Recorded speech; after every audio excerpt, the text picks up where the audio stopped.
Hi friends, எல்லாருக்கும் வணக்கம். நீங்கள் ரொம்ப ஈஸியாக செம்ம டேஸ்ட்டாக குழந்தைங்களுக்குலாம் பிடிச்ச மாதிரி ரோட்டு கடை சால்னா, அதாவது எம்டி சால்னா எப்படி செய்யணும் பார்க்கலாமா?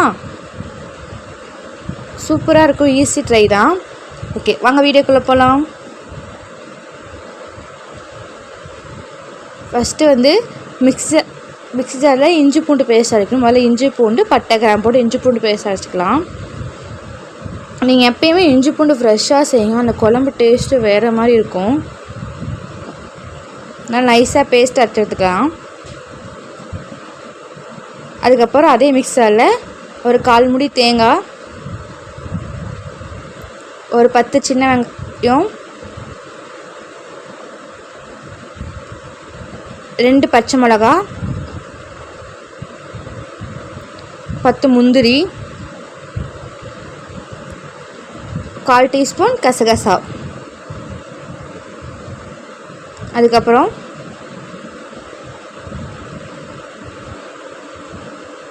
சீரகம், சோம்பு, ஏலக்காய், பட்டை, கிராம்பு, மிளகு இதெல்லாம் போட்டுக்கலாம்.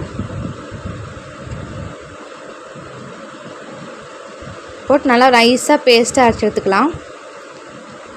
இந்த மாதிரி நல்லா பேஸ்ட்டாக அரைச்சிட்டு ஒரு பேன் வச்சு அதில் ஒரு 6 டீஸ்பூன் ஆயில் ஊற்றிக்கலாம்.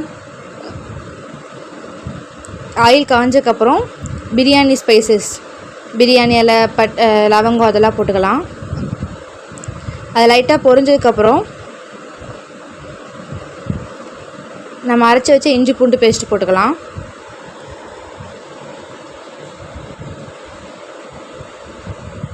இஞ்சி பூண்டு எப்பயும் பச்சை ஸ்மெல் போய் நல்லா வணங்கணும், அப்போ தான் இஞ்சி பூண்டு டேஸ்ட் சூப்பராக இருக்கும்.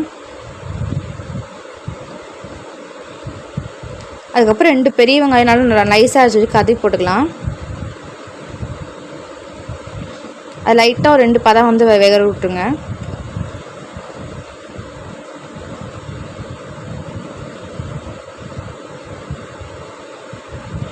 வெங்காயம் நல்லா வணங்கினதுக்கப்புறம் 2 பெரிய சைஸ் தக்காளி வந்து பொடிசாக அரைஞ்சி போட்டுக்கலாம்.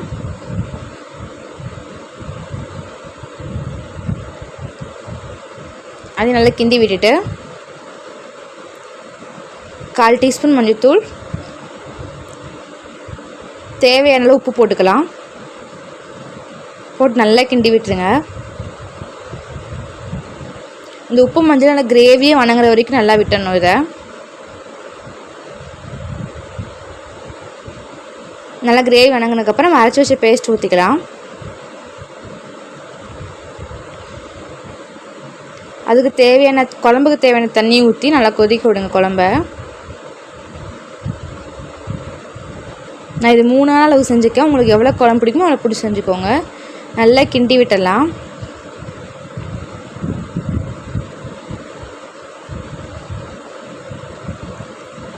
கால் டீஸ்பூன் மல்லித்தூள், 1/2 டீஸ்பூன் மிளகாத்தூள் போட்டு நல்லா கிண்டி விட்டுருங்க.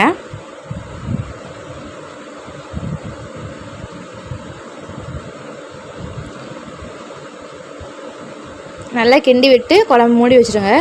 ஒரு 10 நிமிஷம் நல்லா கொதிக்கட்டும். அந்த மிளகாத்தூள் தேங்காயோட பச்சை ஸ்மெல் போய் நல்லா கொதிச்சு சுண்டி வந்து எண்ணெய் சரி தரண்ட வரைக்கும் நல்லா விட்டுருங்க. ஒரு டைம் கிண்டி விட்டுட்டு